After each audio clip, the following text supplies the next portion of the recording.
As ordens do amor ou leis do amor são muito simples de entender, mas o difícil é aplicá-las. Bom dia, tudo bem? Renata Tom, terapeuta sistêmica familiar. Hoje eu venho falar um pouquinho sobre as ordens do amor, leis do amor, que são princípios base de nos conduzir dentro do amor que vê. Afinal, o que são essas ordens do amor? Para que servem? Como elas atuam? Quais os seus princípios de base, né? Para que nós possamos estar aí tramitando desse amor cego, desse amor interrompido, desse amor que adoece, desse amor que aprisiona, desse amor que prefere muitas das vezes adoecer e morrer, para esse amor que vê. Seja muito bem-vinda, Renata Tom, terapeuta sistêmica familiar. Hoje estarei abordando um pouquinho mais sobre as ordens do amor. Estas ordens do amor, elas são leis sistêmicas ou princípios que regem a vida e que existem para quê? Elas foram criadas pelo Bertin Hellinger, que observou a vida e as registrou dentro destes princípios para quê? Para a preservação da vida. Essas leis estão a serviço de quê, Renata? Estas leis estão a serviço da consciência. Como eu falei anteriormente, nós somos movidos por 5% de consciência, 95% está no nosso inconsciente e subconsciente. Então, estas leis irão trabalhar, sim, dentro dos nossos níveis de consciência para tomadas, né? Para amadurecimento, né? Das nossas consciências. Muitas pessoas já ouviram falar sobre estes princípios, mas saber que eles existem não é o suficiente. Eu, por exemplo, há uns anos atrás, antes de começar esse processo, eu nunca havia ouvido leis do amor. O que é isso? Como assim? Ordens do amor? Eu nunca havia ouvido falar sobre esses princípios, né? Mas saber que eles existem não é o suficiente. É preciso aplicá-los em nossa vida para que sim, a nossa vida entre em ordem e seja preservada. É preciso mais do que só ouvir falar e entender sobre esses conceitos, pois é quando me exponho, pois é quando eu me entro e me permito entrar em contato com as minhas vulnerabilidades, que estes conceitos desta ordem e o que eu vivencio, que é capaz de receber a cura e tomar-se.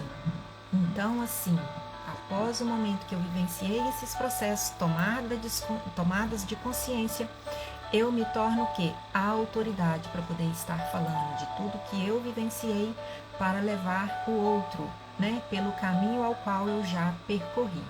Então, tudo que aqui eu estou trazendo faz parte, sim, do que eu vivenciei, do que eu pude ali desvendar dentro da minha vida, do que eu pude vivenciar, do que eu pude entrar em contato e solucionar, levando para esse lugar de cura. Então sim, me tornando autoridade para poder estar aqui trazendo isso para vocês.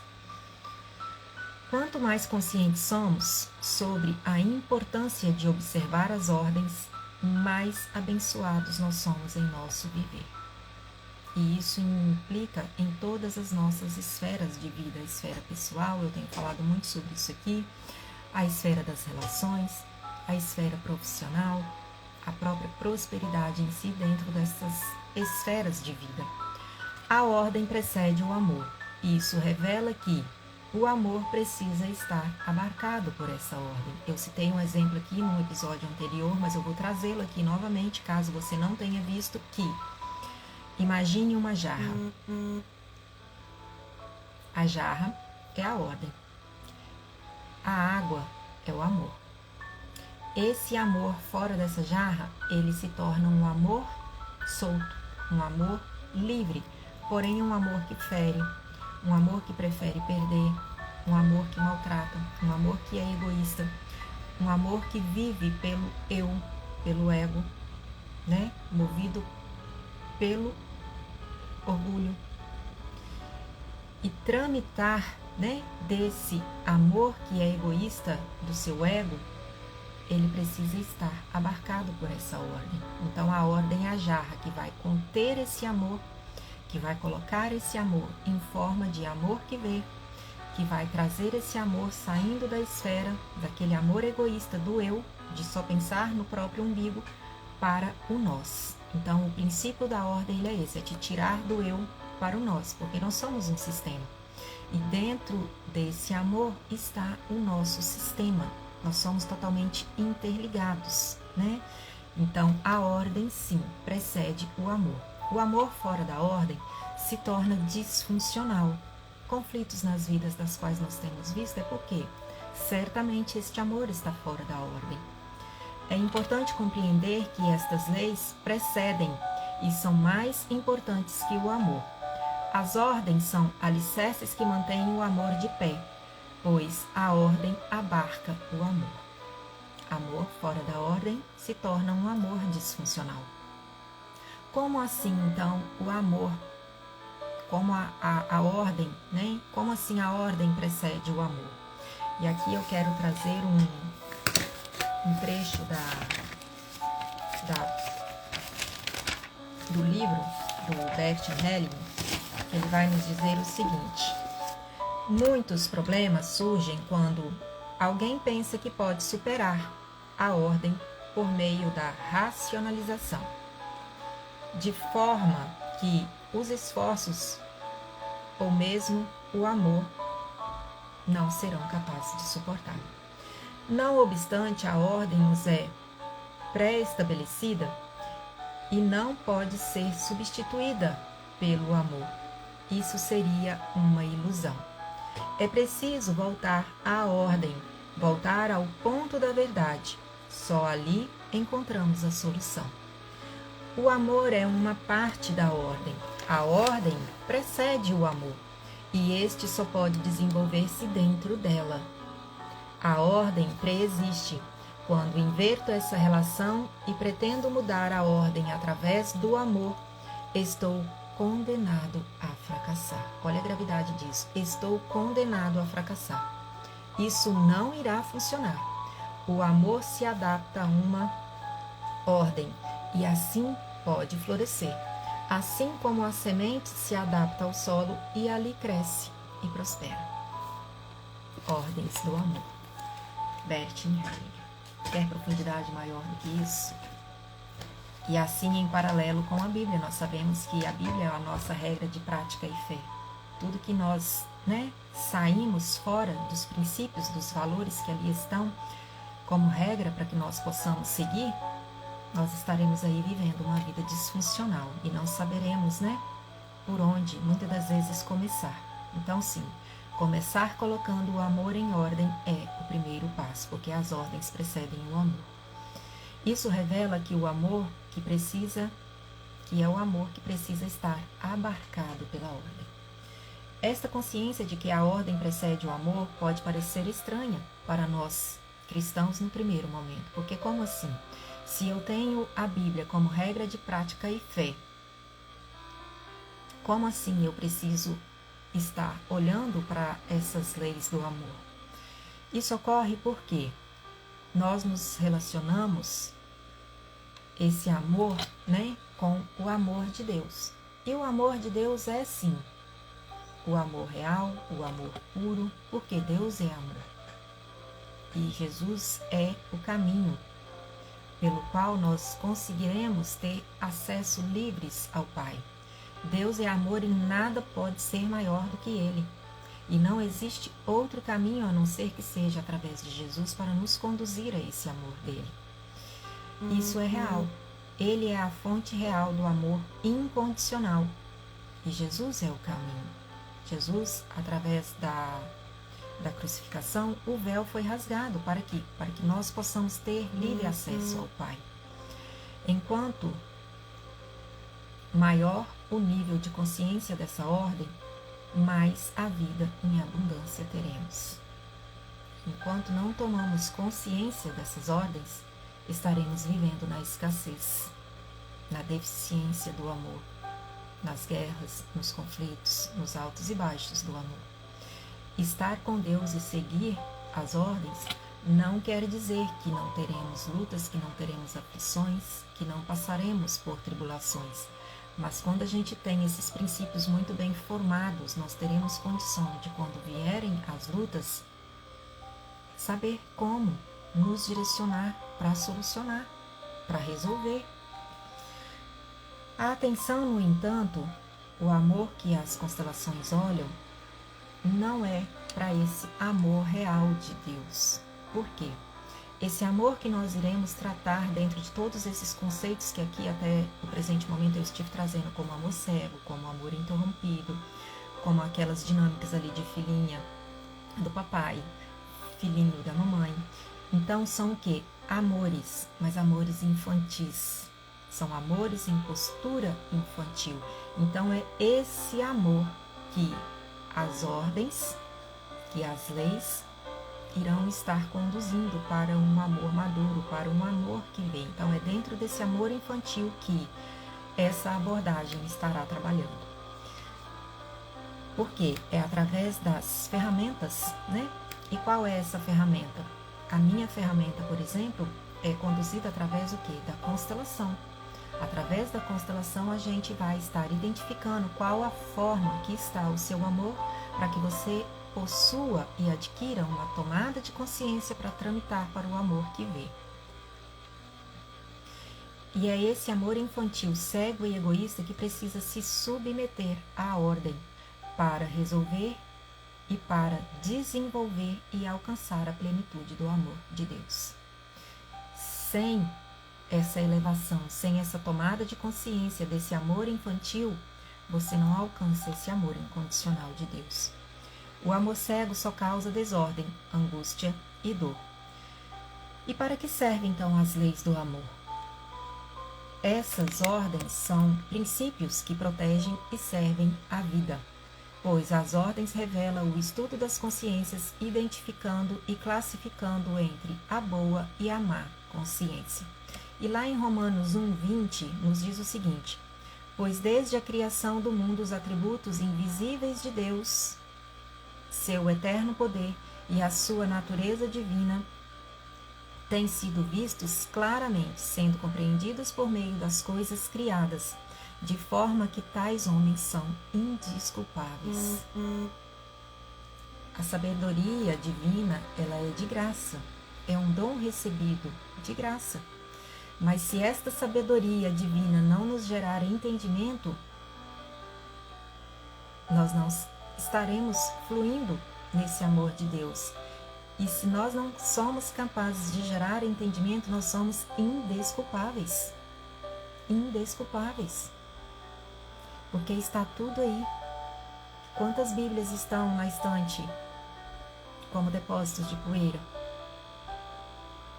Quantos celulares são usados para ver a vida dos outros e não para gerar entendimento? Tem tanto conteúdo bom, eu mesma sou prova viva disso. Tudo que eu venho sugado, que eu venho me alimentado, é através do meu celular, dos cursos, das mentorias, dos estudos, das pregações, da palavra, também a palavra viva, lendo, alimentando. Então, se nós não estamos sendo capazes de buscar essa sabedoria que é de graça, para gerar entendimento de qual forma o meu amor tomou, de onde eu estou estagnado, para fazer uma mudança, a própria palavra nos diz lá em Romanos 12:2, não vos conformeis com este mundo, mas transformai-vos pela renovação da vossa mente. Qual é o mundo? O teu mundo interno. O teu externo é reflexo do teu mundo interno. Então não vos conformeis, está difícil, o que eu preciso fazer? Qual o próximo passo? Qual o movimento eu preciso? Onde eu preciso buscar? Direção do alto, para que você consiga gerar entendimento, porque senão você estará se tornando um ser indesculpável. Indesculpável. Do que eu tenho me alimentado? Das coisas do mundo? É muito fácil, aquele prazer momentâneo de ficar vendo a vida do outro. É muito fácil, só que isso muitas das vezes também te leva para um lugar de gerar frustração, porque você olha que está tão perfeito porque eu não consigo chegar, porque eu não alcanço isso para minha família, para minha vida. Comece a repensar o que eu tenho me alimentado. Eu tenho falado isso aqui constantemente com meu filho. Constantemente. Meu filho, cuidado com o que você assiste, porque o telefone está solto na mão. E às vezes eu pego algum som ou alguma voz de um reels, de um videozinho. Meu filho, eu já te adverti, eu já te falei por que você está se alimentando disso. Mãe, lá vem você de novo. Sim, filhos aprendem por repetições. Mãe, você já falou. Eu falei, e você ainda não entendeu, porque você continua. Então quer dizer que eu preciso falar mais.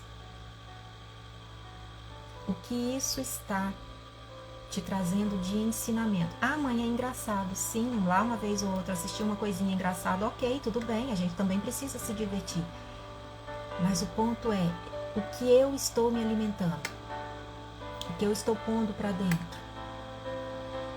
O coração fala do que a boca está cheia. A boca fala do que o coração está cheio. Se eu me alimento de tragédia, se eu me alimento de más notícias, de desastres, eu vou estar transmitindo o quê? É preciso repensar.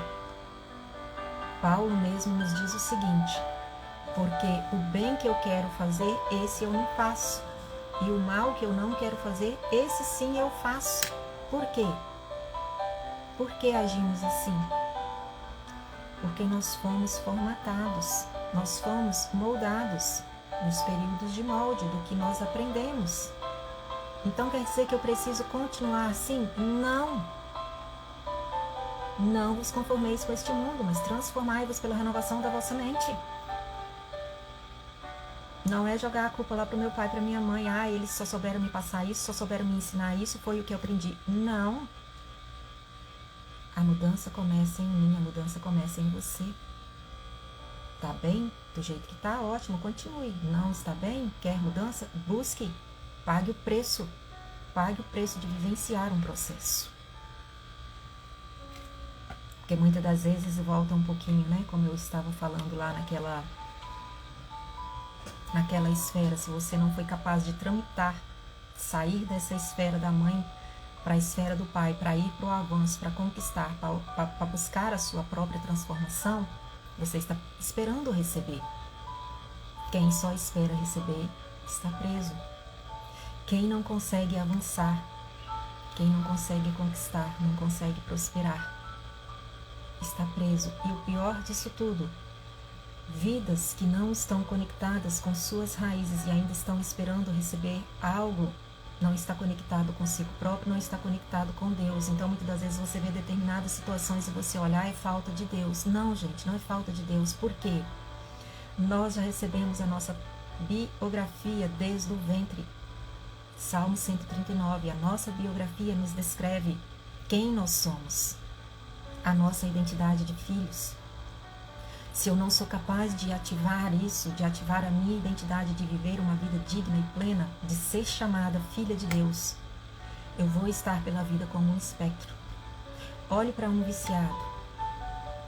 Não tem vida, é um espectro ambulante, totalmente desconectado de suas fontes, de suas raízes, de suas origens, de Deus e de si próprio. Desconectado de si mesmo.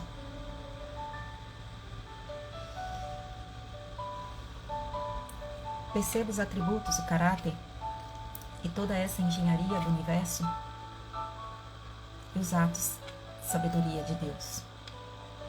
Paulo nos diz, quer conhecer a Deus?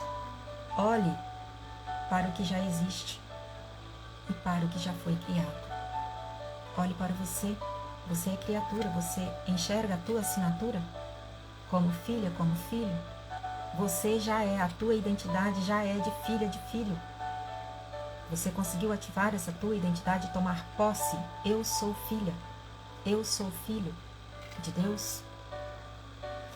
E Bert nos diz o seguinte, ele nomeou essas ordens observando a vida em seus mecanismos de funcionamento.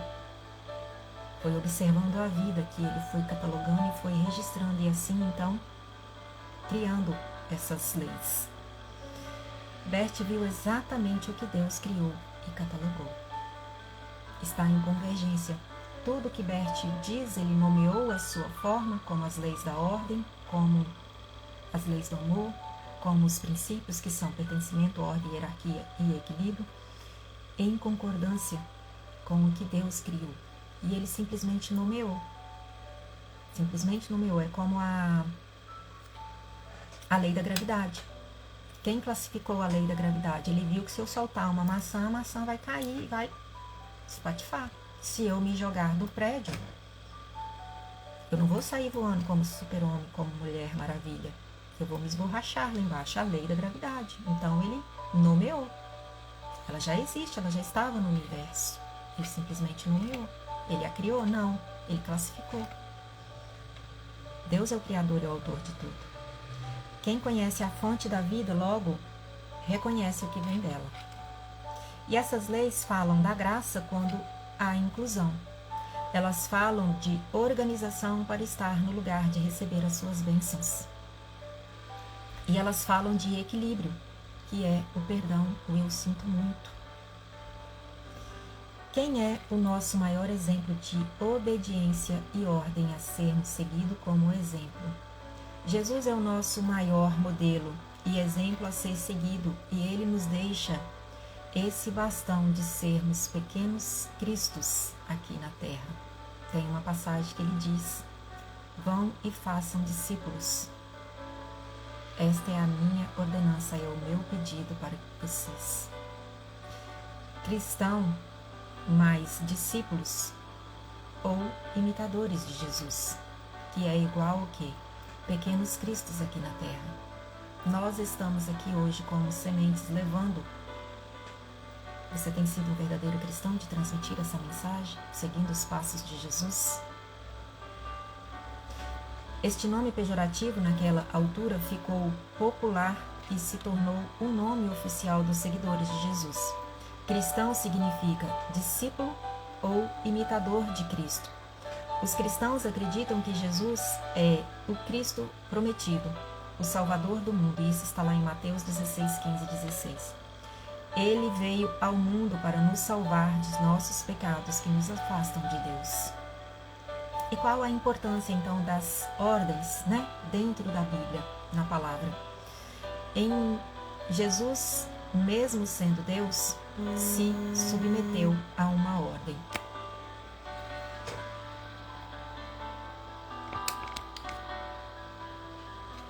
Em Hebreus 5, 8, 10, ainda, mesmo sendo filho, aprendeu a obediência por aquilo que padeceu. E sendo ele consumado, veio a ser a causa da eterna salvação para todos os que lhe obedecem, chamado por Deus sumo sacerdote, segundo a ordem de Melquisedeque. Em segundo, Jesus ensina que seguir a ordem santa, libera as bênçãos limitadas. Em Filipenses 2, 8, 9, nos diz o seguinte: sendo encontrado em forma humana, humilhou-se a si mesmo e foi obediente até a morte, e a morte de via cruz. Por isso Deus o exaltou à mais alta posição e lhe deu o nome que está acima de todo nome. O céu é organizado. Os princípios e as ordens são bases que sustentam os relacionamentos eternos. Esse é o terceiro princípio, em convergência e em concordância com a Bíblia. Em João 6,8 nos diz o seguinte: pois desci dos céus, não para fazer a minha vontade, mas para fazer a vontade daquele que me enviou, a vontade do meu Pai. Quando Jesus, ali naquele momento de dor, naquele momento de angústia, de tristeza profunda, quando ele orava, ele foi ter no secreto com o teu Pai ali, ele orou: Pai, se for possível, afaste de mim esse cálice, mas que seja feita a tua vontade, não a minha. E ele fez esse clamor, esse pedido por 3 vezes. Então, sim, tudo foi pela vontade do Pai, e ele estava em concordância. Pois desci dos céus não para fazer a minha vontade, mas para fazer a vontade daquele que me enviou. Será que Deus precisa avisar que vai agir? É claro que ele não precisa avisar. Ele é soberano. Assim como ele fez tudo através do comando da palavra, do haja e do façamos, com um sopro, se ele quiser, ele acaba com tudo. Nós conhecemos a passagem ali do dilúvio, da arca, quando através do dilúvio, né, deu-se esse extermínio daquela nação que estava pagã, que estava em conflito, que estavam no eu, que estavam vivenciando ali aquele amor cego. Ele deu um basta, usando o dilúvio, salvando só uma pequena porção por onde começaria novamente a descendência e disseminação da humanidade. Noé e sua família, assim como os animais. Será que Deus precisa avisar que ele vai agir? Ele já tem dado sinais. Os sinais estão claros, que ele não está contente com o rumo que a humanidade está tomando. Adoração a outros deuses. Será que nós precisamos nos voltar para a passagem de Paulo? Por que o bem que eu quero fazer, esse eu não faço? E o mal que eu quero fazer, esse sim eu faço. Olhando para essa passagem, nos leva a entender que o mal que eu não quero fazer e esse sim eu faço, nos leva a entender que meu amor está cego, meu amor está esparramado, meu amor está fora da ordem. Então, se eu estou fazendo aquilo que eu não quero, vamos ajuntar esse amor, vamos colocar esse amor em ordem. Sendo assim, ele estabeleceu um princípio para si mesmo antes de agir. Esse princípio é sempre compartilhar antes de agir.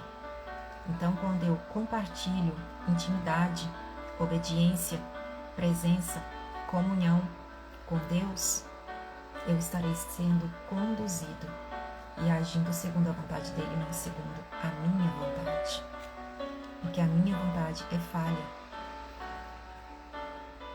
A minha vontade é egoísta. A minha vontade é orgulhosa.